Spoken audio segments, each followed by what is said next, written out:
Sal-aħħar ta' din is-sena, Malta se tkun użat 80% tal-fondi Ewropej mill-fondi għas-snin ta' bejn l-2014 u l-2020.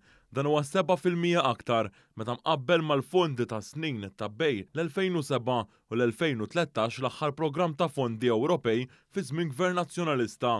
Dan ħareġ waqt laqgħa fi Brussell bel-Kummissarju Ewropew għal Koeżjoni u r-Riformi Elisa Ferreira u Segretarju Parlamentari għal Fondi Ewropej Chris Bonet.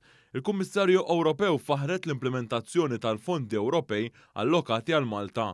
Dwar dan One News kellem mas-Segretarju Parlamentari responsabbli mill-Fondi Ewropej Chris Bonet. Aħna gburin li nagħmlu proġetti bil-fondi Ewropej, tantu hekk li meta tqajt mal-Kummissarju Ferreira f'daw l-aħħar ġranet, innotat kemm għamilna progress kbir fix-xogħol li għamilna bil-fondi Ewropej, tant li lħaqna 80% tal-flus użati meta fadlilna sena oħra għall-programm biex jagħlaq.